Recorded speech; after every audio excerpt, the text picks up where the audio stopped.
안녕하세요. 미국 주식으로 은퇴 준비하기입니다.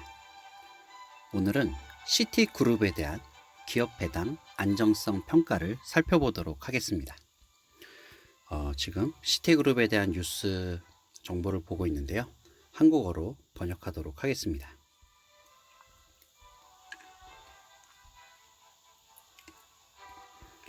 오케이. 시티그룹의 배당금 안전 점수가 보더라인 세이프로 하향 조정되었습니다. 지금 보게 되면 85점 매우 안전한 평가 점수를 받았다가 이번에 이제 55점으로 50점을 넘었으니까 안전하긴 한데 60점을 넘으면 이제 좀 안전하다고 그냥 얘기를 하겠지만 55점은 안전하긴 한데 혹시나 안 좋은 일이 생길 수 있다. 우리에게 안 좋은 일이란 배당금이 준다거나 배당 컷이 안 좋은 일이죠. 55점으로 줄었고요. 지금 경계선 안전이라고 하네요. 2020년 3월 25일에 이 점수를 받았다고 합니다. 미국 최대 은행은 2007년에서 2009년 금융위기 이후 먼 길을 걸어왔습니다. 연방준비은행의 데이터에 따르면 자본화가 잘 되어 있으며 예상치 못한 충격으로 인한 손실을 흡수할 수 있는 상당한 자본 버퍼가 있습니다. 시티그룹과 같은 미국 최대 은행에 대한 연준의 2019년 스트레스 테스트는 이러한 기관이 심각하게 불리한 경제 상황에서 적절한 자본 수준과 배당금을 유지할 수 있음을 나타냅니다. 그러나 코로나 바이러스 대유행은 현재 경제의 많은 부분이 정체에 이르렀기 때문에 다른 것과는 달리 테스트입니다. 다른 것과는 다른 테스트입니다겠죠? 지금 자동 번역으로 문장이 매끄럽진 않네요. 많은 가정과 기업이 동시에 자본에 대한 접근을 필요로 합니다.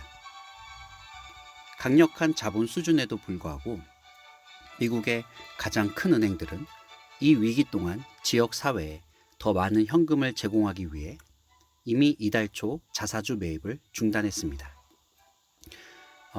순이익이 났을 때 이제 회사가 주주들을 위해 할 수 있는 것 중에 하나가 자사주 매입일 텐데요. 자사주 매입을 함으로써 그 주주들이 갖고 있는 주식의 가치가 더 올라가게 되는 거죠. 뿌린 주식이 줄어드니까요.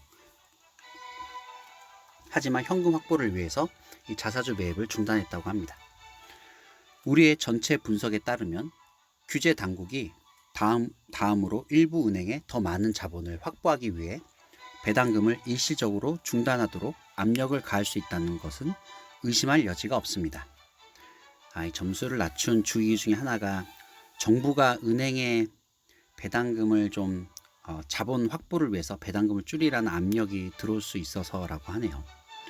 그들의 지불금 비율은 낮고 시티그룹은 업계에서 가장 낮은 25% 중 하나입니다. 자본 수준이 높다는 것은 중요하지 않습니다.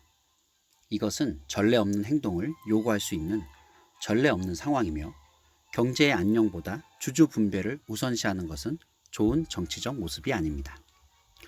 은행들은 역시 정부의 입김에 영향을 받을 수밖에 없는 것 같네요. 경제에 대한 단기 결과의 범위가 넓어지고 정치적 압력이 높아지고 은행이 한 번에 많은 유동성을 제공해야 할 필요성이 증가함에 따라 시티그룹의 배당금 안전 점수를 세이프에서 보더라인 세이프로 하향 조정하고 있습니다. 은행에 대한 장기적인 전망은 틀림없이 변하지 않았으며 이 비정상적인 상황에 처해 있는 좋은 재무 건전성을 유지하고 있습니다. 은행의 자본 완충력이 강화되고 기업과 소비자를 해치는 정부의 노력을 감안할 때 이는 2008년에도 반복될 것 같지 않습니다. 은행 주가의 급격한 하락과 함께 이러한 새로운 개발은 업계의 위험 프로필과 주주 분배에 대한 더 흐린 단기 전망에 익숙한 장기 투자자를 괴롭히지 않을 수 있습니다. 이 말이 번역이 약간 헷갈리게 되는데 2008년과 같은 일을 반복하지 않는다는 얘기죠. 앞으로 몇 주 동안 바이러스 확산을 늦추는 노력과 시티그룹을 포함한 가장 큰 은행에 대한 올해의 스트레스 테스트 마감일이 다가옴에 따라 우리는 더 많은 것을 알게 될 것입니다. 이 회사는 제한된 배당금을 지불하기 전에 연준이 승인한 자본 계획을 가지고 있어야 합니다. 다음은 은행과 배당금이 직면한 주요 문제에 대한 광범위한 견해입니다. 미국 산업은행 올해 초부터 S&P 500 지수는 약 30% 하락했으며 인베스코의 KBW 뱅크 ETF에서 측정한 은행 주식은 약 50% 하락했습니다. 지난날 코로나 바이러스 전염병이 전 세계 경제와 금융시장에 충격파를 보냄에 따라 거의 모든 부분의 감소가 발생했습니다. 이로 인해 금융 부분에서 높은 배당 수익이 발생하는 특이하고 다소 불편한 상황이 발생했습니다. 웰파고와 여러 지역은행은 현재 약 7에서 8%의 수익률을 자랑합니다. 하지만 웰파고 같은 경우에는 배당을 결국 줄였죠. 대부분의 다른 금융기관들도 배당 수익률이 한 자릿수로 2배가 되는 것을 보았습니다. 많은 은행 주식도 현재 장부가치 이하로 거래되고 있습니다. 유형 장부가는 주주 자본의 척도이며 시장이 장부가가 일반적으로 신용 손실로 인해 큰 타격을 입을 것이라고 생각하지 않는 한 일반적으로 가격 하한선 역할을 합니다. 은행 업계의 수년간 꾸준한 배당 성장 이후 최근 몇 주 동안 전례 없는 사건으로 인해 배당금 안전에 대한 전망이 바뀌었습니까? 복잡하고 전망이 더 흐려졌습니다. 우리는 은행 배당금의 미래가 이러한 비정상적인 경기 침체의 깊이와 기간에 달려 있으며 이런 기업들이 주주에게 지불하기 전에 가게와 기업이 실질적인 유동성 문제를 해결하도록 돕는 정치적 압력의 정도에 달려 있다고 생각합니다. 이것은 많이 답변되지 않은 질문과 광범위한 잠재적 결과가 있는 매우 유동적인 상황입니다. 몇 가지 그 상황들의 설명이 나오네요. 바이러스를 늦추기 위해 경제가 언제까지 폐쇄될까요? 경제가 재개되면 얼마나 빨리 회복이 될까요? 정부는 파괴된 산업에 어떤 수준의 지원을 제공할까요? 은행은 어떤 역할을 할 것으로 예상될까요? 부실한 산업에서 파산이 얼마나 널리 퍼질까요? 이 위기의 비용은 정부, 은행 및 비금융 기업 간에 어떻게 분담될까요? 우리가 알고 있는 것은 은행이 재정적으로 건전한 상태에서 이 미지의 물음에 답을 해야 한다는 것입니다. 재정적으로 건전한 상태를 유지하고 있어야 된다는 얘기죠. 금융 시스템에 대한 위험을 측정하기 위해 연준은 위험 가중 자산에 대해 은행의 자본을 측정합니다. 은행의 대출, 투자 및 기타 자산은 위험하다고 간주되는 정도에 따라 가치가 할당됩니다. 이러한 조치를 기반으로 규제기관은 은행이 필요한 최소 자본 적정 비율을 유지하도록 요구합니다. 보통주 1차 자본은 주로 은행의 보통주와 이익 잉여금으로 구성되어 있기 때문에 가장 손실을 흡수하는 형태의 자본입니다. 대부분의 지역은행은 CET 1대 위험 가중자산 비율을 최소 4.5%로 유지해야 하며 경제주기 동안 기관의 재정 탄력성을 강화하기 위해 고안된 2.5%의 자본 보존 버퍼를 유지해야 합니다. 좀 내용이 어려워지네요. 이 부분에 대해서 제가 자세히 이해하고 있지 못하지만 그래도 혹시 필요하신 분들을 위해 계속 읽도록 하겠습니다. 시티그룹과 같은 초대형 은행은 규제 당국에 의해 글로벌 체계적으로 중요한 은행 GSIB로 간주됩니다. 국제 금융 시스템에 대한 중요성으로 인해 일반적으로 2%에서 4% 사이의 추가 자본 할증료가 부과됩니다. JP 모건 체이스는 2019년 연례 보고서에서 최소 CET1 자본 비율 요건 10.5%를 세분화한 것으로 나타났습니다. 은행의 실제 비율은 12.4%로 대차 대조표에 있는 위험 가중자산 100달러당 자본금이 12.4달러였습니다. 12.40달러였습니다. 표가 나오고요. 이 표는 그냥 쭉 보시고 참고하시기 바랍니다. CET1 비율은 배당 투자자가 이해하는 데 중요합니다. 은행의 자본 버퍼가 너무 낮으면 규제 당국은 은행이 주주에게 반환할 수 있는 자본의 양을 제한할 수 있습니다. 2007년에서 9년 금융위기 이후 글로벌 규제기관은 구제 금융 없이 미래의 충격을 견딜 수 있는 보다 안정적인 금융 시스템을 구축하기 위해 은행이 더 많은 자본을 보유하도록 요구하는 새로운 표준을 구현했습니다. 아래 차트는 2001년부터 2007년까지 미국 은행 부분의 CET1 비율을 보여줍니다.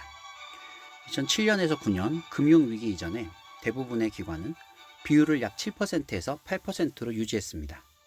2009년에는 5% 미만으로 하락했고요. 오늘날 CET 비율은 많은 은행에서 거의 12%에 가깝습니다. 또 그래프가 나오네요. 참고하시고요.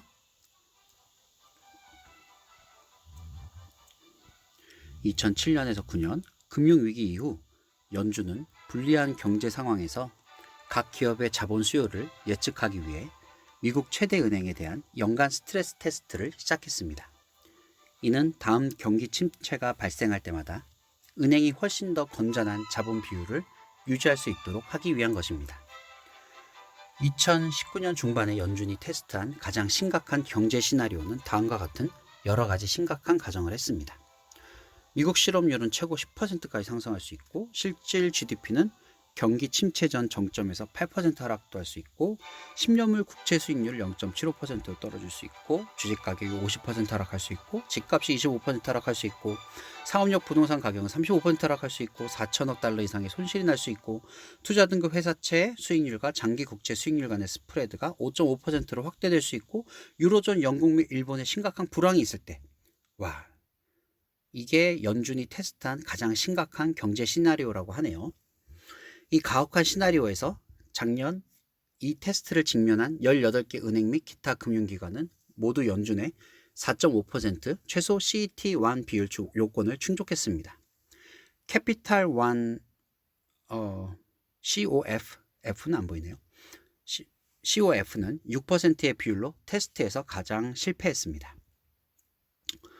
단 하나의 다른 은행 골드만삭스만이 최소 CET1 비율이 8% 미만이며 그룹 평균은 9.2% 최소 요건의 2배 이상이었습니다.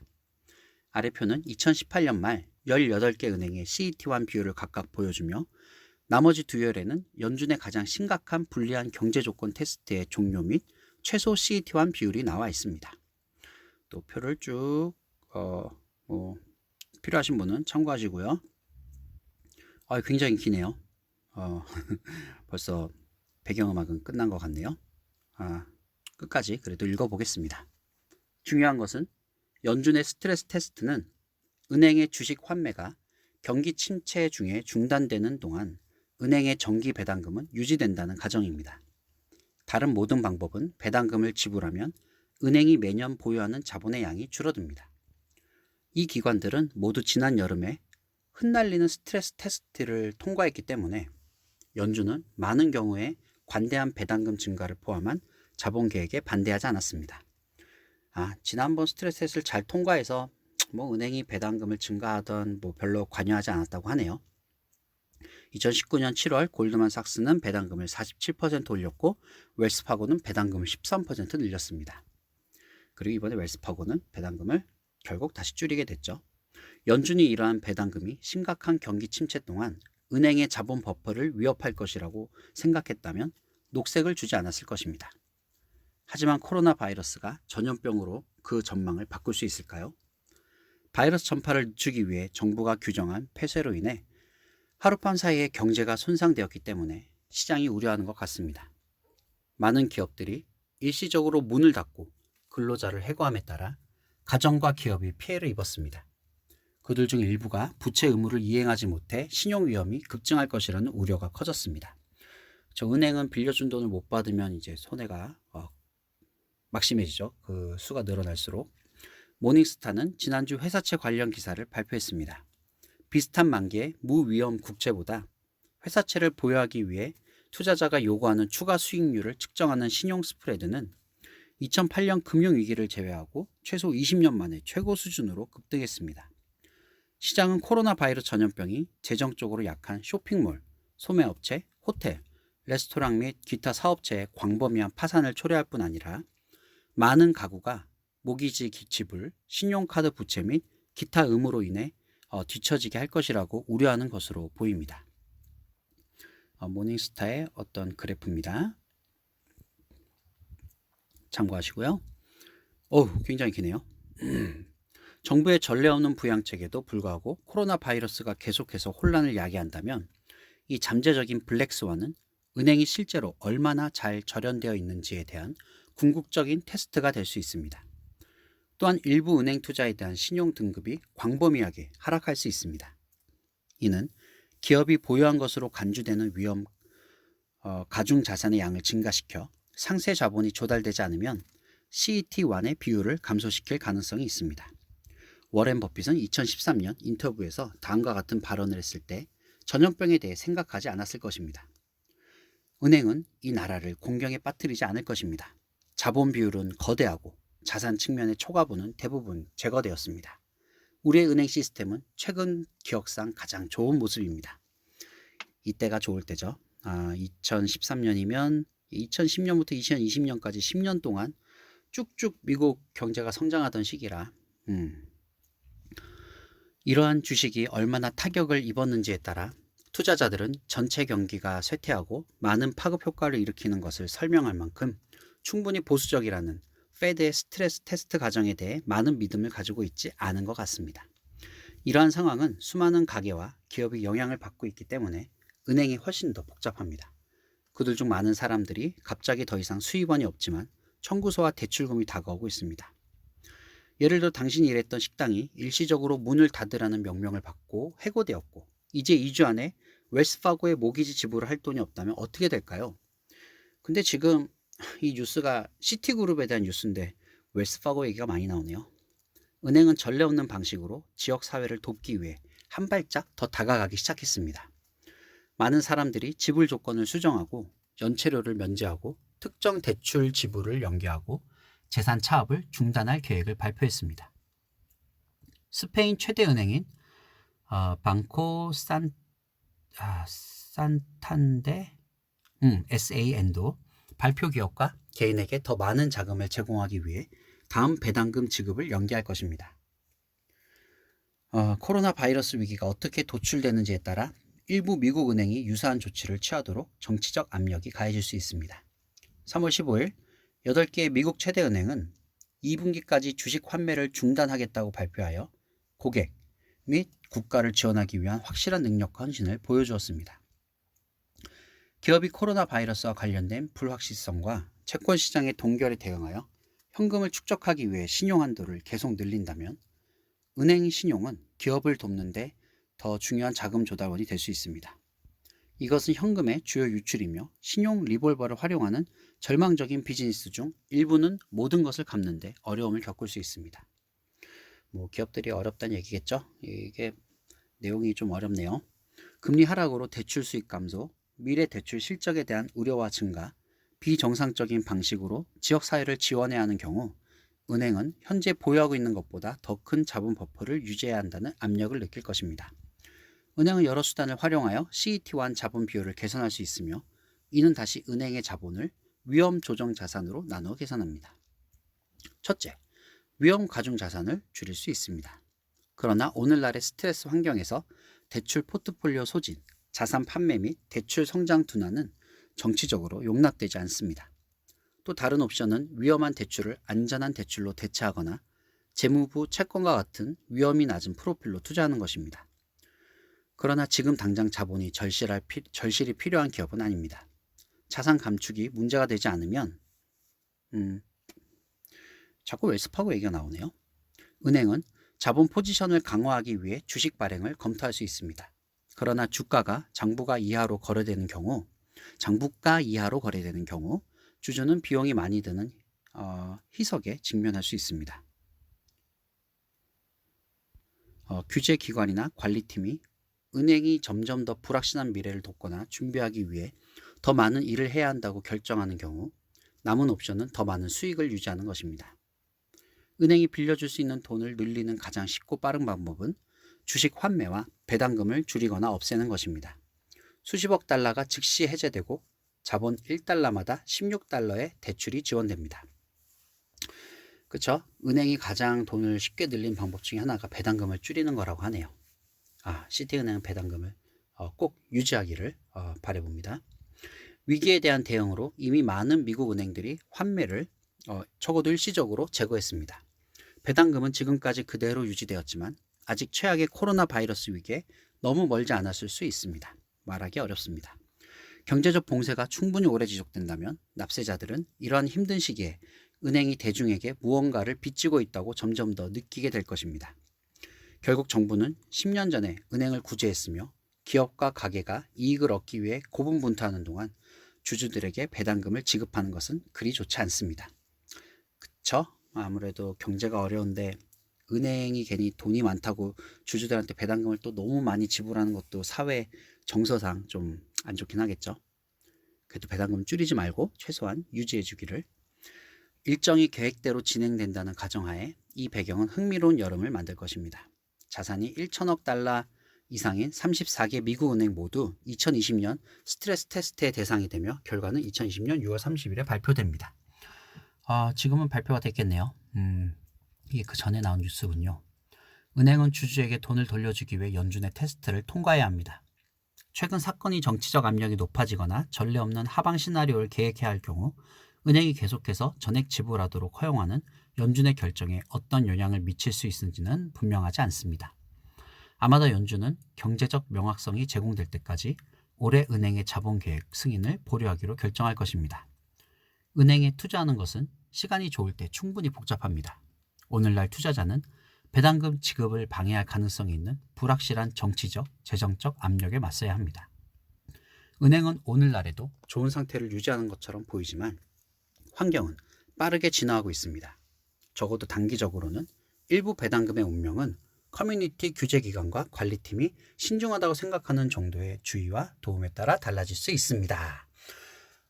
뉴스가 꽤 기네요. 네, 끝났고요.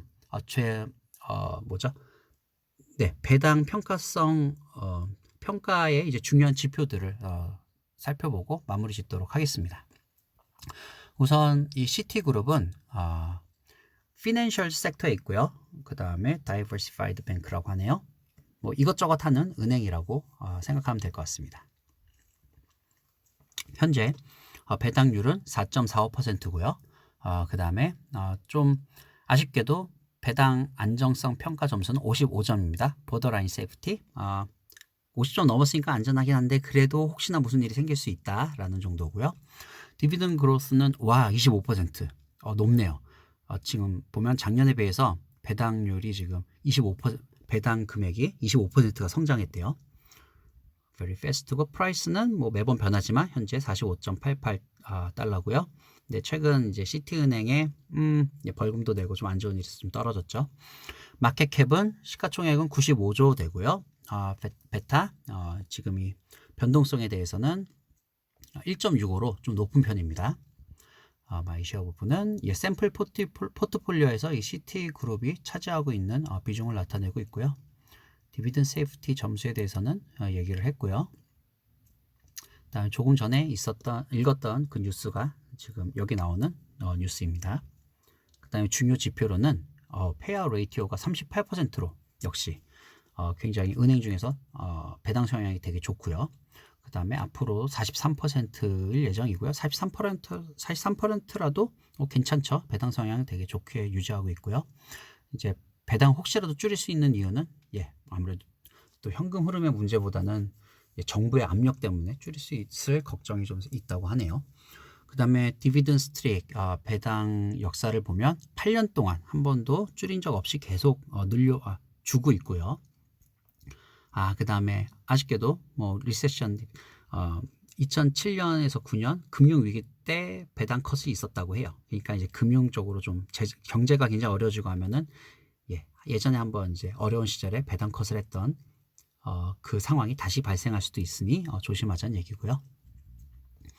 경제가 빨리 다시 회복됐으면 좋겠네요. 코로나 백신이 빨리 개발되기를 기도합니다. 디비든 그로스 작년보다 25% 증가했고 그 다음에 5년 동안 117%. 최근 5년간 배당을 굉장히 많이 올려줬네요. 배당 금액이 117% 올랐고요.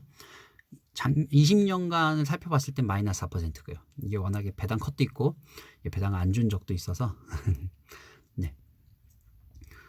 그리고 디비든 그로스 트랙이 5년 동안 한 번도 쉬지 않고 계속 배당금을 올려줬고요.